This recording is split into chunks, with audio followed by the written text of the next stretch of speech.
Este sofocón, vamos a tratar de investigar después qué pasó. Bueno, esto que les presento acá como en la hoja 1 es el camino que vamos a seguir.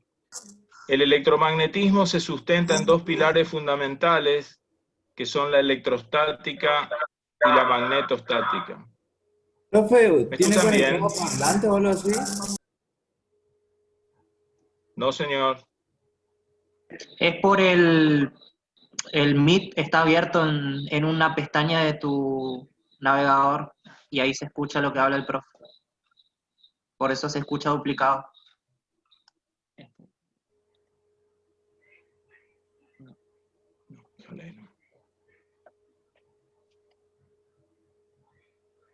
¿Cómo me escuchan ahora? Bien, profe. Bien, bien. Bien, profe. ¿A usted se lo escucha bien? De Bueno, 10. de Muy bien, 10. profe. Allá vamos entonces. Les decía que el electromagnetismo se sustenta en dos pilares fundamentales. Uno es el que vamos a abordar ahora, que se conoce como electrostática, y es el estudio de los fenómenos relacionados con las cargas eléctricas en reposo. El camino que vamos a seguir lo vamos a abordar hoy con estos dos primeros globitos, que sería el estudio de las cargas eléctricas, abordar el tema de las cargas eléctricas y su naturaleza. Vamos a revisar las interacciones que están cuantificadas por la ley de Coulomb. A partir de allí, el camino sigue en pensar y presentarles una magnitud física muy importante, que es el campo eléctrico. Ustedes ya están familiarizados con campos como los campos de temperaturas, campos de velocidades, etc. Un campo básicamente lo que vincula es una magnitud física con una coordenada espacio-temporal, o sea, uno puede imaginar un sistema de ejes cartesianos ortogonales y encontrar un punto en el espacio y asignarle a esa coordenada que tiene, en el caso de las coordenadas cartesianas ortogonales, los valores de x, y de z, pero también pueden tener la cuarta coordenada, y esa es la coordenada del tiempo. Asignarle a ese punto del espacio un valor de temperatura está definiendo un campo escalar, porque las temperaturas son magnitudes escalares, no estacionario porque depende del tiempo. En el caso, como hemos visto en los fenómenos estacionarios de transmisión del calor, que no exista dependencia temporal, ese campo pasa a ser un campo estacionario. Bueno, aquí va a aparecer una nueva magnitud física vinculada a las interacciones de fuerzas, fundamentalmente, que es el campo eléctrico. Cuando profundicemos su estudio lo haremos en torno a la energía para definir una nueva magnitud, que es el potencial eléctrico. Y de aquí aparece una de las unidades fundamentales de la electrotecnia, que es la diferencia potencial, que se mide en voltios. Finalmente, en cuanto a una aplicación a lo que vendría a ser un dispositivo aplicado que se llama capacitor, estudiaremos esta propiedad vinculada a conductores y sistemas de conductores. El fenómeno conductivo lo vamos a estudiar en diferentes momentos, hoy vamos a dar una buena aproximación acerca de él. O sea, con estos temas que componen la primera parte, hablemos concretado lo que sería la electrostática. A partir de ahí, el camino continúa con el estudio de las corrientes eléctricas, y yo le puse a propósito entre paréntesis las directas, porque esas son las que ustedes conocen como corrientes continuas. Vamos a estudiarlas primero, en cuanto a su definición, el fenómeno conductivo, en qué consiste. Si bien le puse aplicaciones acá, esto forma parte de este cuerpo teórico, y es el abordaje de los circuitos eléctricos, o sea, cómo conectamos diferentes elementos, los que pueden posibilitar la conducción de la electricidad en un medio conductivo, como un alambre, un conductor, un cable, y después todos los fenómenos relacionados con ellos. Vamos a estudiar las leyes que describen el funcionamiento de los circuitos eléctricos. Las mediciones eléctricas son importantes y vamos a abordarlas también en un sentido de aplicaciones posibles y concretas, que sería un abordaje operativo, fundamentalmente para responder la pregunta, ¿cómo medir? ¿Cómo medir? Finalmente, no finalmente, sino que ahí vamos a pasar al estudio del campo magnético con estos tres abordajes. Primero lo vamos a crear, un campo magnético, como les decía, creado a partir de una corriente eléctrica que circula por un conductor.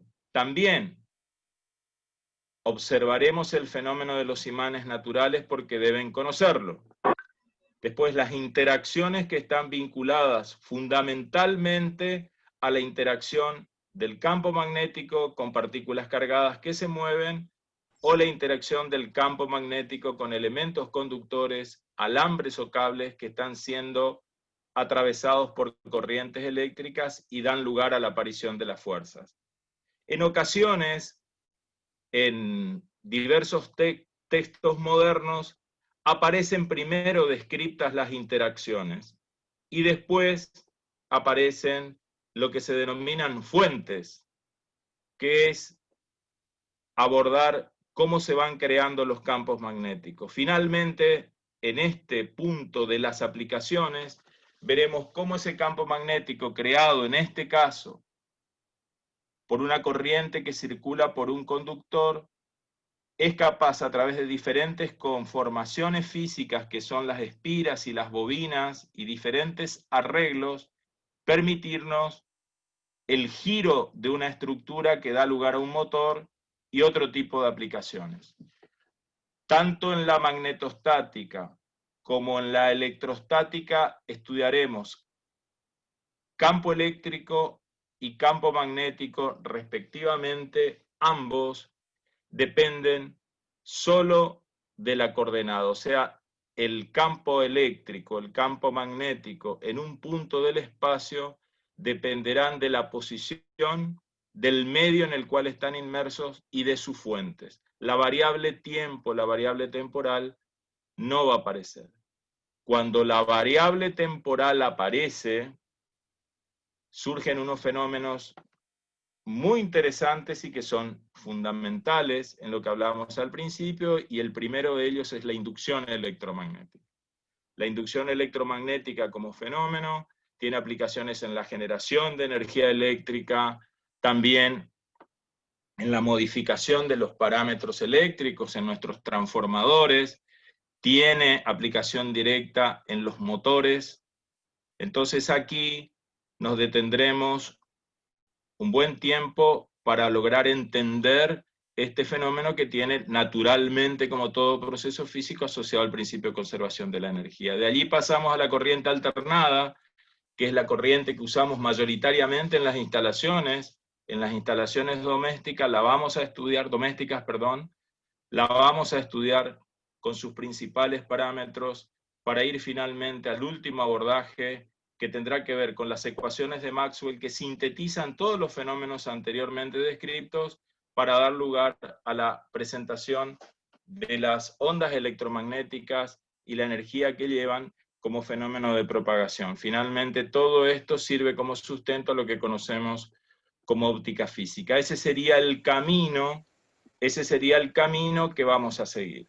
¿Por qué puse esto como hoja número 2? ¿Alguna duda hasta este momento, alumnos? No, profe. Bueno, avanzamos. ¿Por qué puse esto? Puse esto a propósito.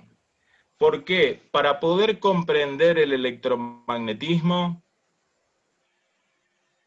el lenguaje y las magnitudes físicas involucradas tienen un alto componente vectorial. No se puede interpretar estos fenómenos físicos si no nos apoyamos en nuestros conocimientos asociados a los vectores. Les puse a propósito esta imagen acá para recordarle conceptos que tienen que ver con la geometría analítica.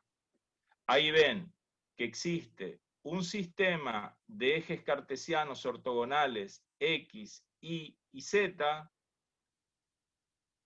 sobre el cual se instala una base ortonormal de vectores unitarios I, J y K, o sea, todos tienen el mismo módulo, pero distintas direcciones y sentidos, de modo tal que cualquier vector que yo pueda construir o ubicar relacionándolo con este sistema de coordenadas puede ser expresado como una combinación lineal de los vectores unitarios que conforman la base. O sea que genéricamente este vector A que está allí tiene sus componentes que son, si uno lo descompone en las tres direcciones, van a tener sus tres componentes vectoriales, o sea que A, no está escrito esto acá, sería la suma vectorial de AX, vector AI, vector AZ,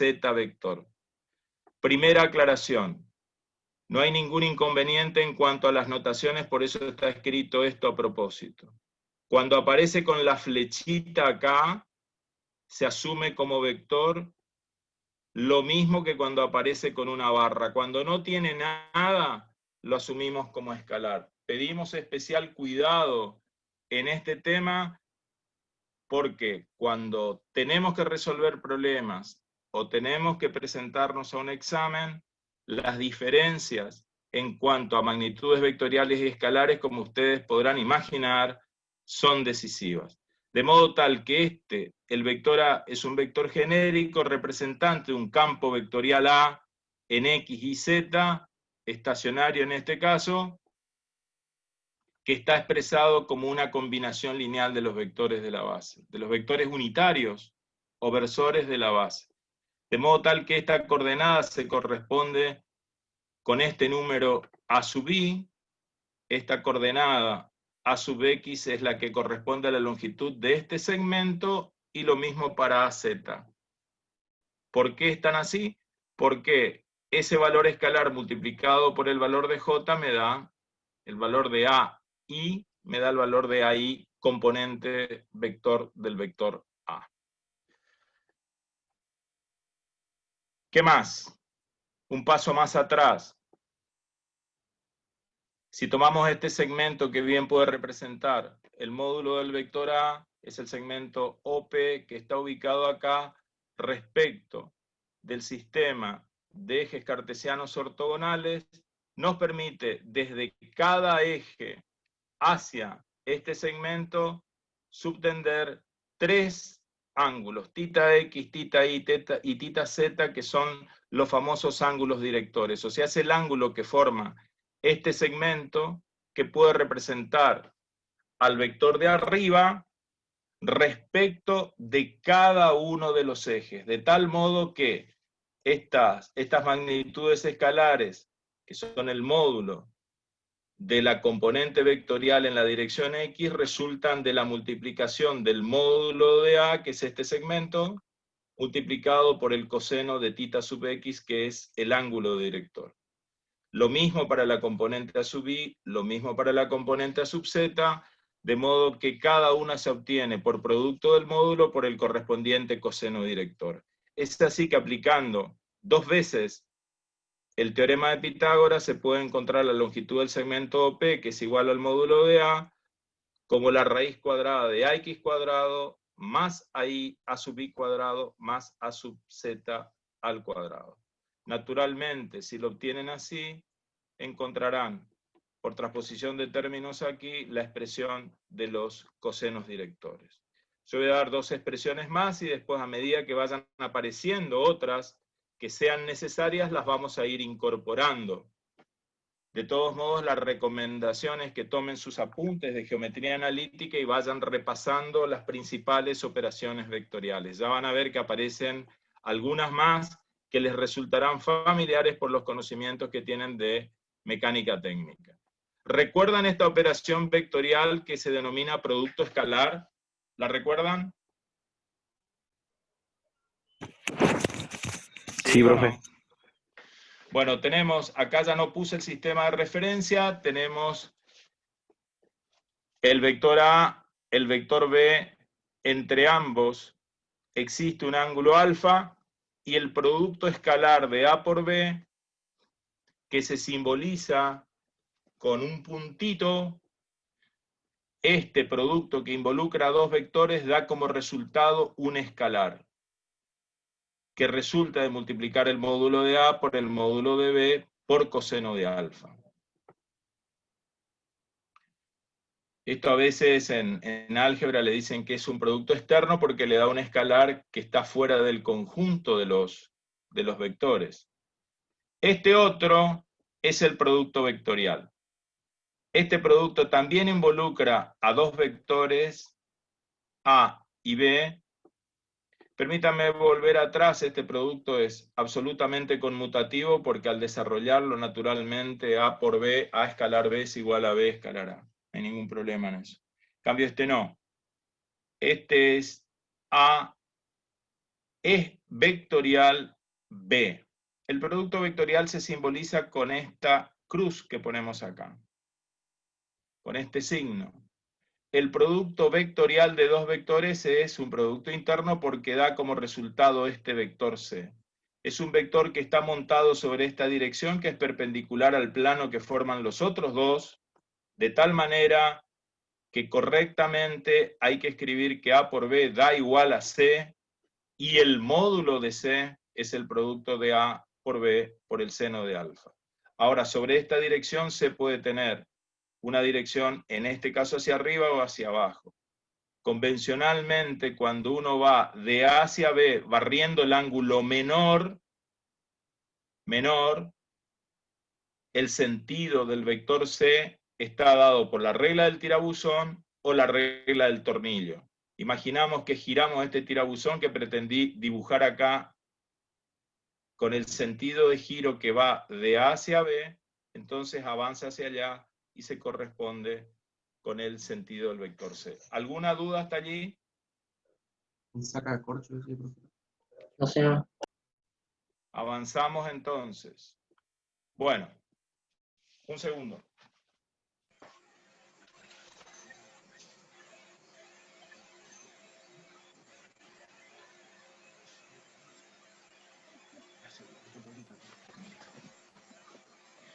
Bueno, vamos a pegar un salto ahora aproximadamente a 600 años antes de Cristo, que es cuando el hombre empieza a familiarizarse con el fenómeno de la electricidad por frotamiento. En ese caso, los fenómenos tenían que ver con frotar determinadas sustancias con pieles o con textiles, y que esas sustancias adquirieran una propiedad tal que permitía atraer cuerpos ligeros como semillas, pedacitos de hoja molida o pedacitos de papel. Ese era el fenómeno que se observaba.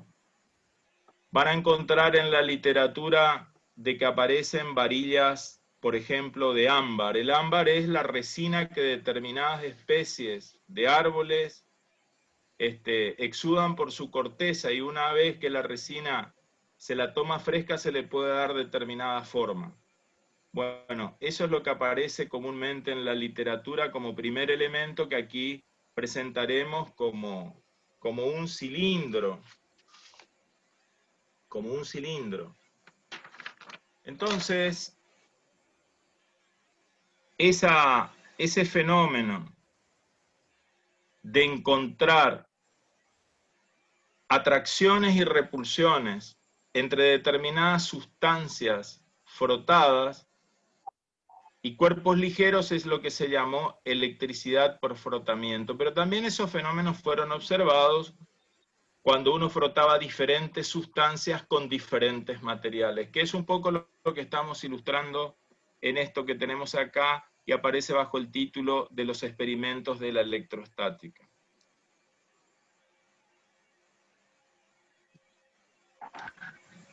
Esos fenómenos se pueden describir O sea, inicialmente podemos tener esta varilla en la actualidad de plástico similar a esta otra que sostenemos con la mano, y en condiciones normales a esta la podemos colgar de estos ganchos y de estos hilos que son aislantes, y cuando aproximamos una a la otra estas ni se atraen ni se repelen. Pero sin embargo, si procediéramos a frotar intensamente la varilla de plástico con una piel hasta puede ser piel de animal o piel sintética llegado el caso, notaríamos que al frotarlas y al pretender acercar una a la otra, aparecería una desviación en el elemento de suspensión, lo que nos está indicando que hay una fuerza de tipo repulsivo entre una y otra. ¿Se entiende hasta ahí? Este es un hecho netamente experimental, el de la electricidad por frotamiento, que ya en unos minutos más vamos a ver por qué sucede. Cuando uno cambia la naturaleza y repite, pero en este caso experimentalmente con varillas de vidrio, y se frotan con un trozo, con un retazo de seda, inicialmente, antes de proceder a frotarlos, no vamos a poder detectar experimentalmente interacción de atracción o de repulsión entre ellos. Sin embargo, después de haber frotado las dos varillas experimentalmente, si ajustáramos el trabajo, podríamos notar también en ambas un efecto repulsivo. O sea que una se aleja de la otra cuando ésta pretendemos acercarla. En cuanto a las conclusiones, estos fenómenos son similares. Sin embargo, cuando nosotros suspendemos y acercamos a las varillas, la de plástico a la izquierda y la de vidrio a la derecha, notamos que las varillas se atraen. La varilla de plástico que había sido frotada con la piel y la varilla de vidrio que había sido frotada con la seda. Por supuesto que después, cuando nosotros ponemos en contacto o acercamos la piel a la varilla de plástico o el trozo de seda a la varilla de vidrio, notaremos que éstas se atraen. Cuando uno va tomando nota de esas conclusiones, claramente se acerca a los experimentos de Benjamin Franklin, aproximadamente a mediados del siglo XVIII. Franklin, acá tengo anotado, nació en 1706 y vivió hasta 1790. Y él lo que hizo fue observar que aquí teníamos presencia de algo que llamó electricidad, y a esta le puso el nombre de positiva y a esta le puso el nombre de negativa. Las llamó justamente por el carácter de presentar propiedades contrapuestas. No tienen nada de positivo ni de negativo en sí mismas. Era una manera de nombrarla, o sea, la entidad anatómica nuestra que se llama mano tiene, para poder diferenciarlas y que están enfrentadas en nuestra conformación física, una la llamamos izquierda y a la otra la llamamos derecha. Ese fue el sentido que se quiso darle. Sin embargo, no fue al azar tampoco, porque tiene un profundo sentido matemático cuando nosotros empezamos a operar y a las cargas eléctricas le asignamos un signo algebraico positivo o negativo que nos permite operar y cuantificar los fenómenos asociados. Naturalmente, lo que se puede comprobar experimentalmente acá es que hay dos naturalezas diferentes de carga. A una la llamamos negativa, a la otra la llamamos positiva. Y que evidentemente hay transferencia de cargas desde cuando frotamos, desde la piel hacia la barra o viceversa, o desde el pedazo de seda hacia la barra de vidrio, en este caso. Hay una transferencia que es la única manera de poder explicar este fenómeno atractivo que se da posteriormente. En consecuencia, lo primero que se desprende de este hecho experimental muy simple que proponemos y presentamos acá, es que cargas eléctricas de la misma naturaleza o del mismo signo se repelen y cargas eléctricas de distintos signos se atraen. Ese es el hecho experimental. O sea, cuerpos cargados con cargas eléctricas de igual signo se repelen y cuerpos cargados con cargas de signos diferentes se atraen. Podríamos poner acá positivo a la izquierda, negativo a la derecha, y sucedería igual. Sobre este fenómeno vamos a volver. ¿Cómo se explica esto? ¿Cuál es la naturaleza? Aquí vamos a avanzar sobre territorio conocido por ustedes. ¿De dónde viene el nombre electricidad? El nombre electricidad viene justamente de que en la antigüedad al ámbar se lo llamaba electrón con K, y de ahí viene el nombre asociado a la electricidad.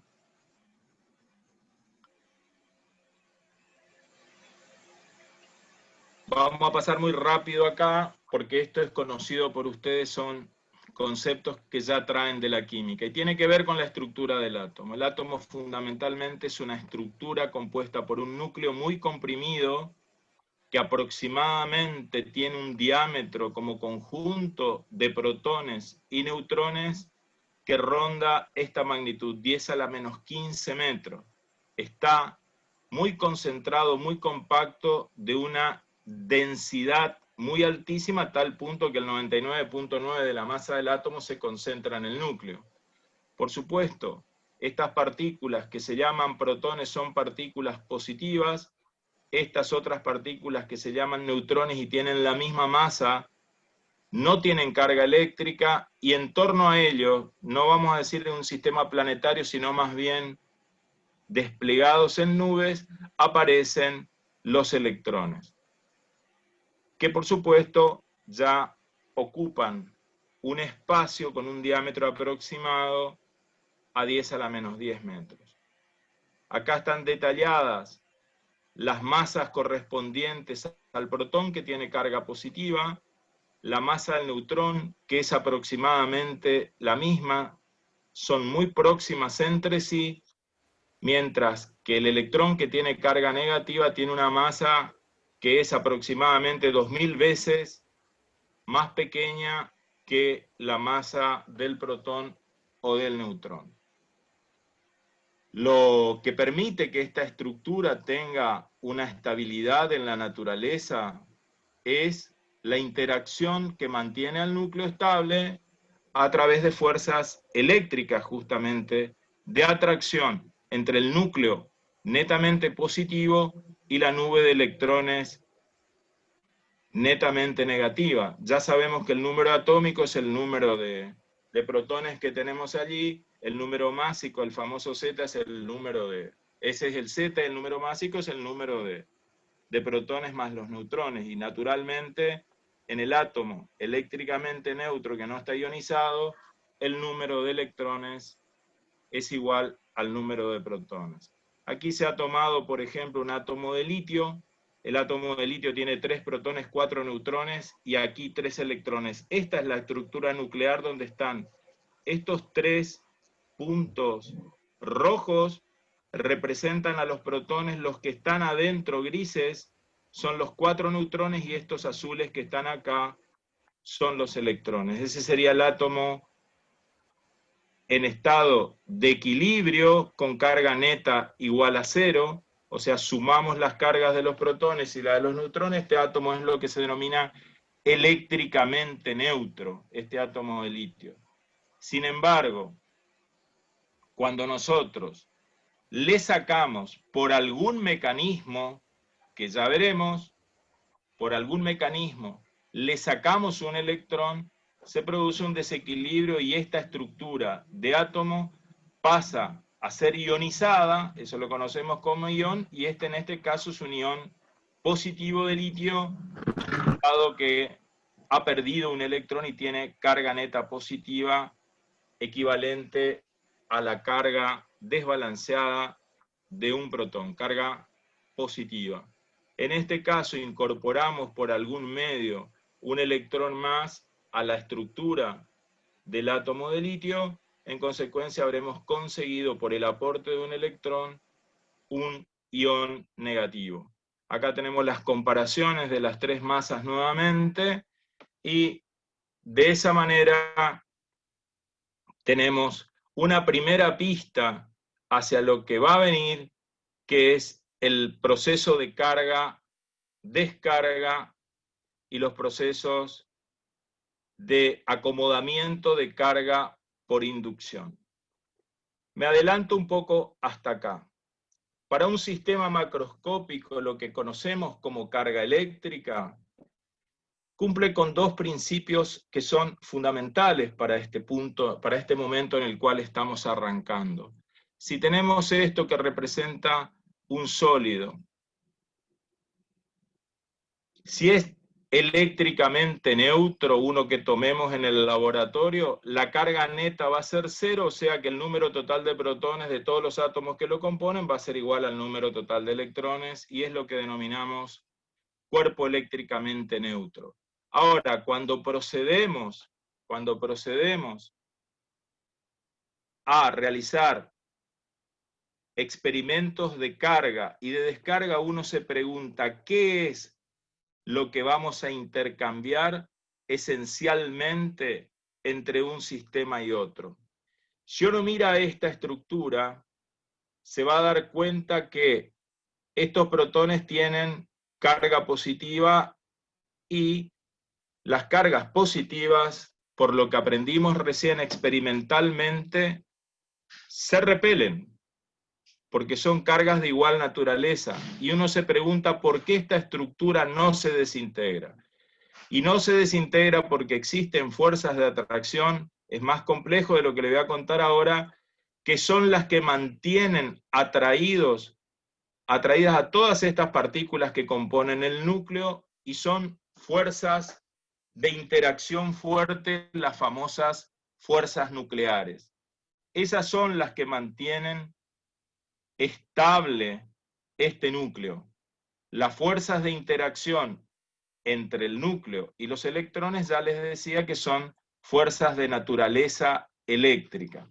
Si uno pretendiera arrancar un protón de acá, no se puede hacer de ninguna manera por frotamiento, o sea, la fisión nuclear implica fenómenos muy complejos que no se, si bien se realizan en determinadas instalaciones, que son las instalaciones nucleares donde hay reactores de fisión, naturalmente pretender que un cuerpo, un sólido, tenga carga neta positiva, físicamente no va a ser posible por adición de protones, sino más bien va a ser porque le estemos quitando electrones, porque estas partículas que están en la nube, por determinados mecanismos, entre comillas, podemos decir que son más fáciles de quitar para provocar el desbalance. Entonces volvemos.